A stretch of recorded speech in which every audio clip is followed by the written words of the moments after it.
आप सभी को हमारे इस लेक्चर सीरीज में स्वागत है और आप सबको मेरा नमस्कार।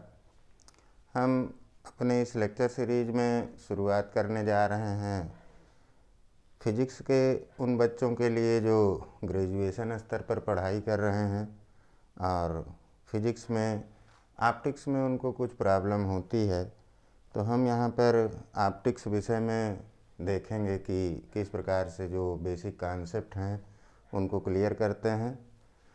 यहाँ पर हम शुरुआत करेंगे सबसे पहले इंटरफेरेंस की बेसिकली, और इस लेक्चर सीरीज में हम इंटरफेरेंस फेनामेना से रिलेटेड सभी टॉपिक्स को कवर करेंगे। और यहाँ पर हम अगर इंटरफेरेंस की बात कर रहे हैं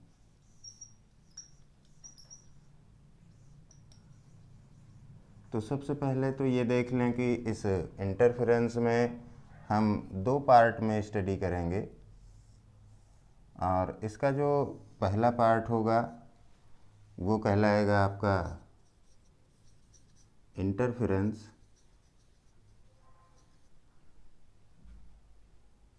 due to division of wave front.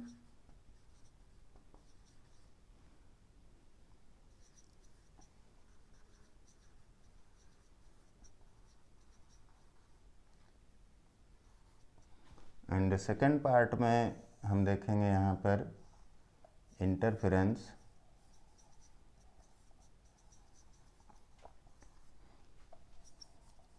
Due to division of amplitude.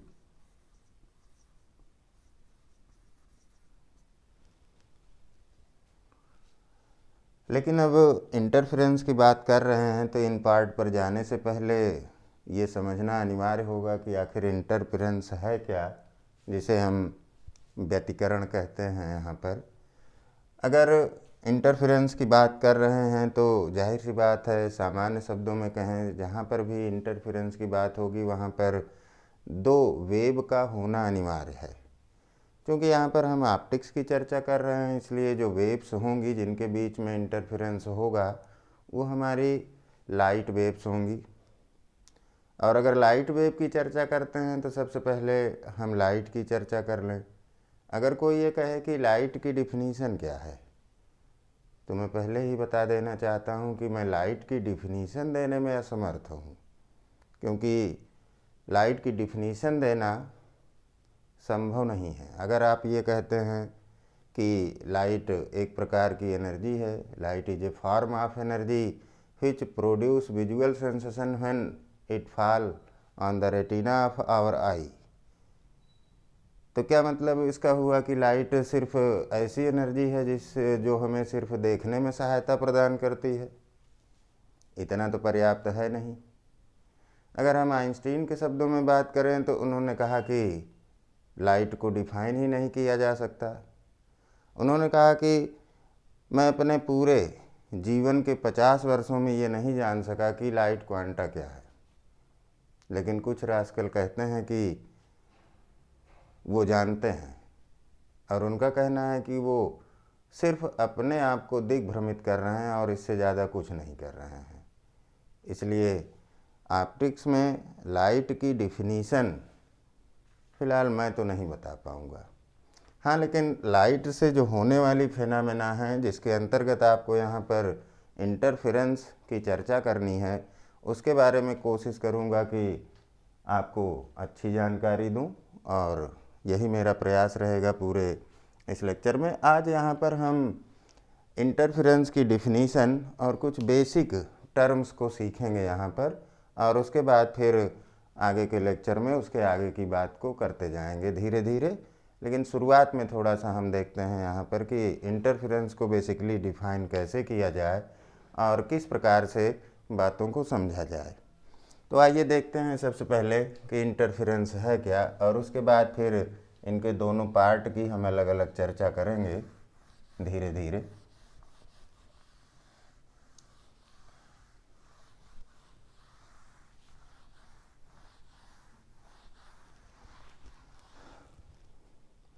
अब हम इंटरफेरेंस की बात करें तो इंटरफेरेंस के केस में यहाँ पर दो लाइट वेव के बीच में इंटरफेरेंस कराना है।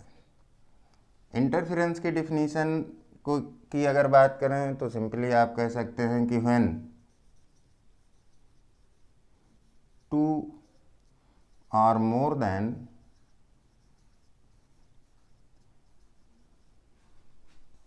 टू, बेसिकली यहाँ पर टू की हम चर्चा करेंगे, टू वेव्स की, लेकिन मोर देन टू भी हो सकती हैं। When two or more than two wave trains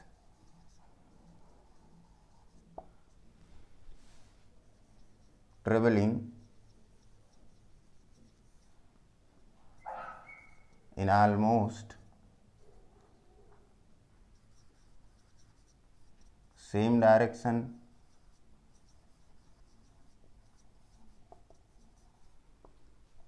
having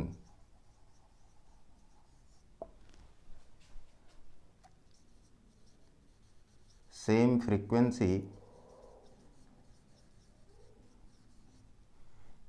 same amplitude, almost same amplitude,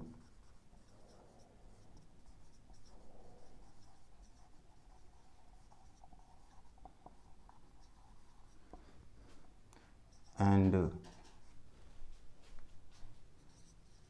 constant phase difference.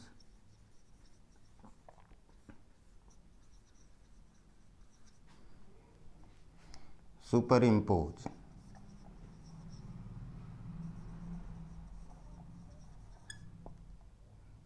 Then यहाँ पर देखें कि अगर दो या दो से अधिक वेव ट्रेन हैं जो कि लगभग सेम डायरेक्शन में ट्रेवल कर रही हैं, जिनकी फ्रीक्वेंसी समान है और एम्पलीट्यूड भी लगभग समान है, और दोनों के बीच का जो फेज डिफरेंस है वो कांस्टेंट बना हुआ है और ये सुपर इम्पोज करती हैं, then in the region of superposition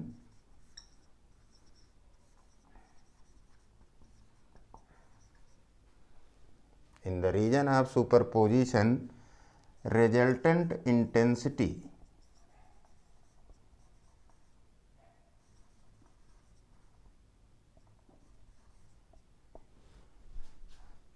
differ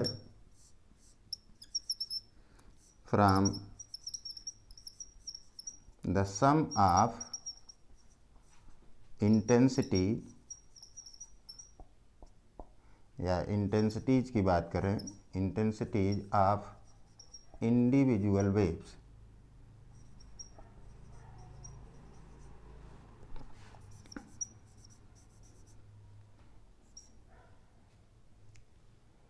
इतनी बात की हमने, मतलब कि जब दो या दो से अधिक वेव ट्रेन जो कि आलमोस्ट सेम डायरेक्शन में ट्रेवल कर रही हैं, जिनके आलमोस्ट सेम एम्पलीट्यूड हैं, फ्रीक्वेंसी एक समान है और यहाँ पर जो फेज डिफरेंस है वो कांस्टेंट बना हुआ है दोनों के बीच में, सुपर इम्पोज करती हैं, तो उस कंडीशन में जो रीजन ऑफ सुपरपोजिशन है जहाँ पर सुपर इम्पोज कर रही हैं, उस रीजन में जो रिजल्टेंट इंटेंसिटी होगी वो दोनों लाइट वेव की जो इंडिविजुअल इंटेंसिटीज हैं उनके सम से डिफ़र करेगी। मतलब कि उनके सम से कहीं पर ज़्यादा हो जाएगी, कहीं पर कम हो जाएगी, कुछ इस प्रकार की फेनामेना होगी। और जब इस प्रकार की फेनामेना होगी तब वो फेनामेना आपकी कहलाएगी इंटरफेरेंस। देन द फेनामेना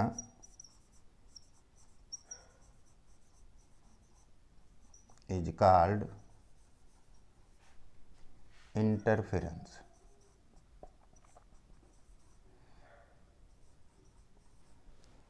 इसको एंड कर लें, and the phenomena is called interference.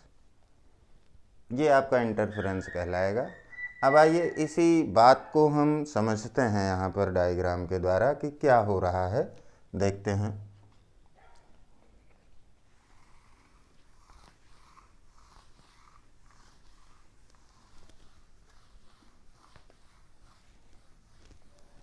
कि किस प्रकार से इंटरफेरेंस होता है। अगर हम कंसीडर कर लेते हैं यहाँ पर दो वेव, क्योंकि लाइट वेव के बारे में आप जानते हैं कि लाइट वेव जो है वो ट्रांसवर्स वेव होती हैं, मतलब कि जिस डायरेक्शन में प्रोपोगेशन होगा उसकी परपेंडिकुलर डायरेक्शन में वाइब्रेशन होगा। तो यहाँ पर अगर हम पहली लाइट वेव को कह दें कि वो कुछ इस प्रकार से चल रही है, ट्रांसवर्स वेव का नेचर लेकर, ये डायरेक्शन है। दूसरी लाइट वेव को भी हम यहाँ पर इसी प्रकार से सेम डायरेक्शन में कंसीडर कर लेते हैं।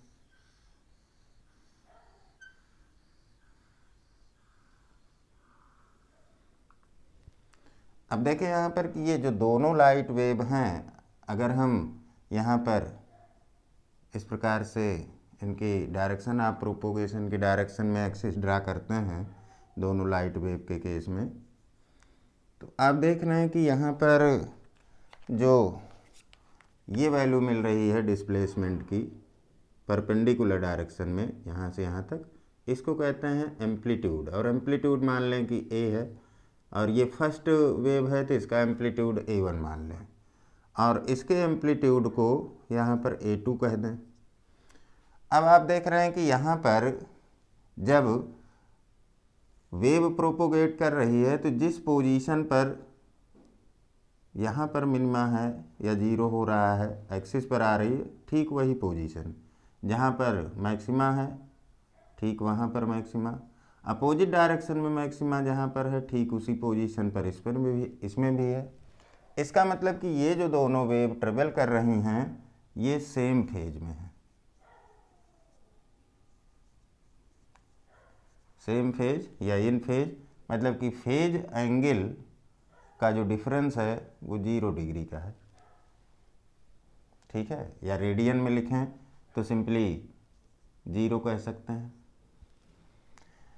अब जब ये दोनों सुपर इम्पोज करेंगी, सुपर इम्पोज होने का मतलब कि एक दूसरे के ऊपर अध्यारोपित हो रही हैं, तो इस सिचुएशन में जो रिजल्टेंट वेव मिलेगी वो कुछ इस प्रकार से आएगी। दोनों के एम्पलीट्यूड, चूँकि फेज सेम है तो एम्पलीट्यूड का सम हो जाएगा।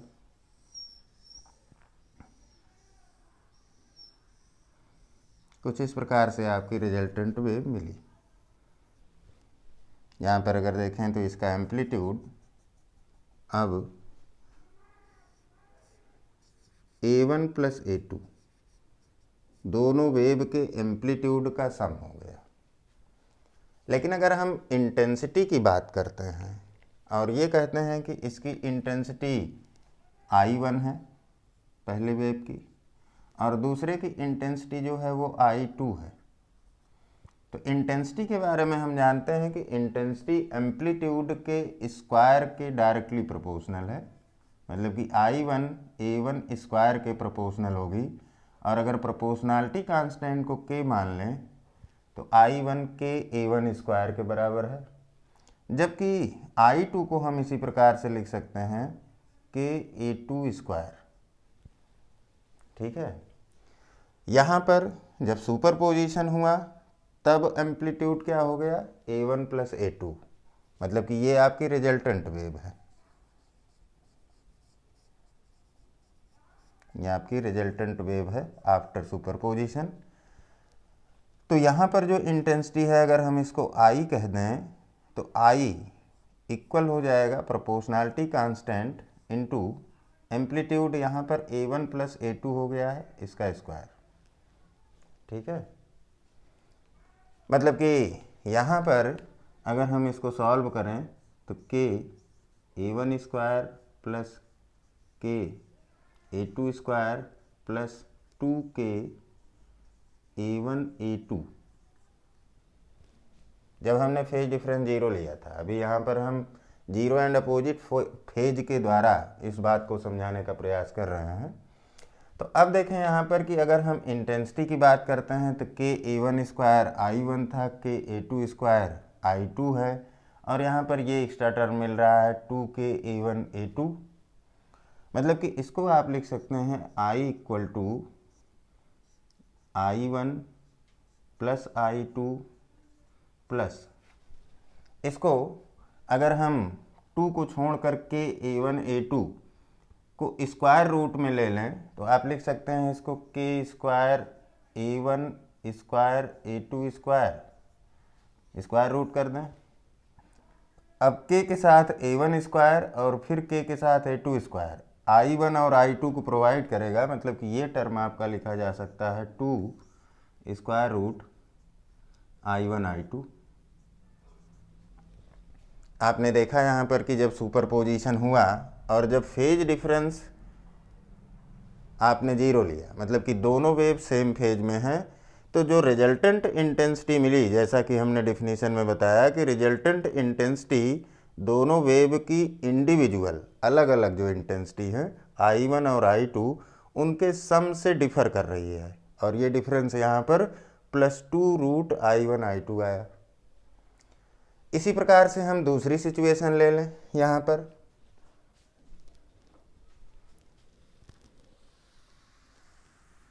जो दूसरी वेव है, अगर इसको कह दिया जाए कि ये अपोजिट फेज में है, अपोजिट फेज का मतलब कि जब पहली वेव मैक्सिमा पे जा रही है तो दूसरी वेव उसकी अपोजिट डायरेक्शन में मैक्सिमा पर जाए। यहाँ पर कुछ इस प्रकार से, ये यहाँ पर इस पोजीशन पर अपवर्ड डायरेक्शन में है, तो इसको हम डाउनवर्ड ले लें और इससे थोड़ा सा कम लें, इस प्रकार से। आप देख रहे हैं कि जहाँ पर वो डाउनवर्ड, मतलब कि जहाँ पर क्रेस्ट मिल रहा है वहाँ पर ट्रफ मिल रहा है, और जहाँ पर ट्रफ था वहाँ पर क्रेस्ट, इस प्रकार से कुछ दिखा दें। यहाँ पर अभी भी मान लें कि दूसरी वेव का जो एम्पलीट्यूड है वो A2 है, तो इसकी इंटेंसिटी I2 के A2 स्क्वायर के इक्वल होगी। लेकिन अब जब सुपरपोजिशन होगा तो चूंकि एम्पलीट्यूड जब ये अपवर्ड डायरेक्शन में है तो ये डाउनवर्ड है, मतलब कि 180 का फेज डिफरेंस है यहाँ से यहाँ तक। आप देख रहे हैं कि अपवर्ड है लेकिन उस समय ये डाउनवर्ड है, मतलब कि जब ये अपवर्ड डायरेक्शन में चलना शुरू हुआ, वाइब्रेशन शुरू हुआ, तब ये डाउनवर्ड। ठीक अपोजिट है, जब ये ऊपर की तरफ है तब ये नीचे की तरफ है। 180 डिग्री, या आप रेडियन में लिखें तो पाई रेडियन का फेज डिफरेंस है, और जब इस प्रकार का फेज डिफरेंस रहे तो इसको कहते हैं अपोजिट फेज। अपोजिट फेज में है, और जब अपोजिट फेज में है तो इस कंडीशन में जो एम्पलीट्यूड हैं, एक जब पॉजिटिव डायरेक्शन में है तो दूसरा नेगेटिव, मतलब कि जब एल्जेब्राइक सम ले लेंगे तो जो रिजल्टेंट वेव मिलेगी यहाँ पर इस डायरेक्शन में प्रोपोगेट करती हुई, जो ज़्यादा होगा उसमें से जो कम है उसको रिड्यूस कर देंगे तो कुछ इस प्रकार से मिलना शुरू होगी इंटरफेरेंस के बाद। यहाँ पर A1 ग्रेटर दैन A2 है, तो यहाँ पर जो मिल रही है वेव, रिजल्टेंट वेव, इसका जो एम्पलीट्यूड आया ये A1 माइनस A2 के बराबर है। तो अब जब इसकी इंटेंसिटी की बात करेंगे, रिजल्टेंट इंटेंसिटी, तो जो रिजल्टेंट इंटेंसिटी है वो k A1 माइनस A2 के स्क्वायर के बराबर होगी, और अब यहाँ पर k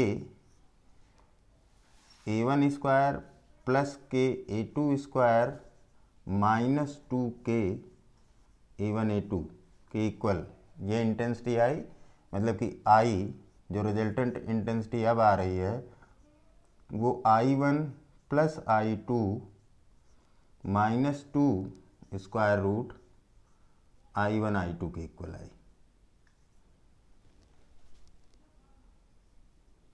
ठीक है, मतलब कि यहाँ पर हमने दो एग्जाम्पल लिए, एक सेम फेज का और दूसरा अपोजिट फेज का।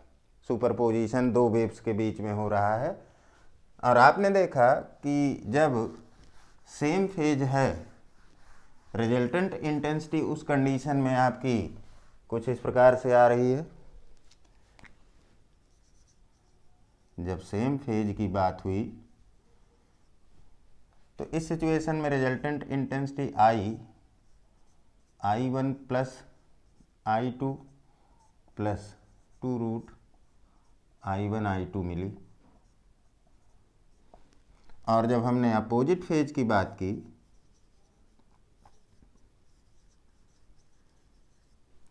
तो इस सिचुएशन में जो इंटेंसिटी मिली वो I1 plus I2 minus 2√I1 I2 मिली। अगर दोनों को हम कंबाइन कर दें, एक साथ लिखें, तो आप डायरेक्टली लिख सकते हैं कि I is equal to I1 plus I2 plus minus 2√I1 I2 है। अब डिफिनीशन पर थोड़ा ध्यान दें कि डिफिनीशन में ये कहा गया कि जब दोनों वेव सुपर इम्पोज करेंगी, when two are more than two waves superimpose, then the resultant intensity differ from the sum of the individual intensities। ये आपकी इंडिविजुअल इंटेंसिटी का सम है। सम तो होना चाहिए I1 प्लस I2, लेकिन उससे इतना अंतर आ रहा है। और ये अंतर हमने केवल दो सिचुएशन में देखा है, सेम फेज और अपोजिट फेज। ये अंतर यहाँ पर इंटरफेरेंस टर्म कहलाएगा।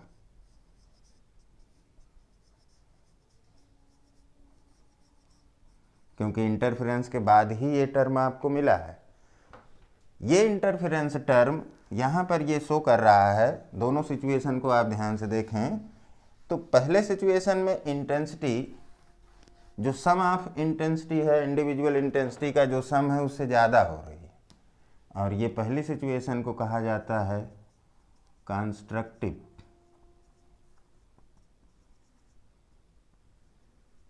इंटरफेरेंस।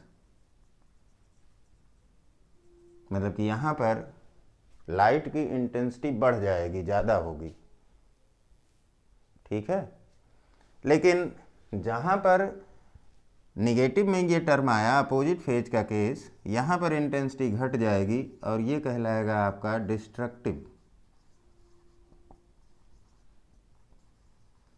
इंटरफेरेंस। अपनी भाषा में आप कहें तो ये जो कंस्ट्रक्टिव इंटरफेरेंस है, जहाँ पर इंटेंसिटी बढ़ रही है, लाइट की तीव्रता बढ़ रही है, या आप दूसरे शब्दों में कहें तो ऊर्जा बढ़ रही है, एनर्जी बढ़ रही है, ये आपका मैक्सिमा कहा जा सकता है। हिंदी में इसी को कहते हैं संपोषी व्यतिकरण। और यहाँ पर जहाँ पर डिस्ट्रक्टिव इंटरफेरेंस हो रहा है, इसको आप मिनिमा कह सकते हैं, और हिंदी में इसी को कहते हैं विनाशी व्यतिकरण, ठीक है।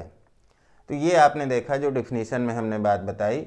अब अगर फेज डिफरेंस आपका 0 और पाई, मतलब कि सेम फेज और अपोजिट फेज के अलावा कोई दूसरा फेज है, तो उस कंडीशन में हम आगे देखेंगे इसको, इसके मैथमेटिकल पॉइंट में, कि जो रिजल्टेंट इंटेंसिटी है वो कुछ इस प्रकार से आती है I1 plus I2 plus 2 square root I1 I2 cos phi. यहाँ पर जो फाई है ये कहलाता है फेज डिफरेंस।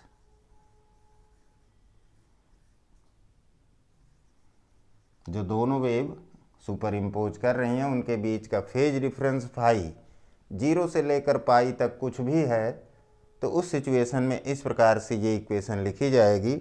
और इस इक्वेशन में जो ये इंटरफेरेंस की इक्वेशन आ रही है, ये दोनों तो पहले से प्रेजेंट हैं, जो दोनों इंडिविजुअल वेव हैं जिनके बीच में सुपरपोजिशन हो रहा है। लेकिन जो ये है, ये आया सुपरपोजिशन के बाद। सुपरपोजिशन के बाद आया, मतलब कि ये टर्म जब इंटरफेरेंस हुआ दोनों लाइट वेव के बीच में तब आया, और इस कारण से इस टर्म को इंटरफेरेंस टर्म कहा जाता है।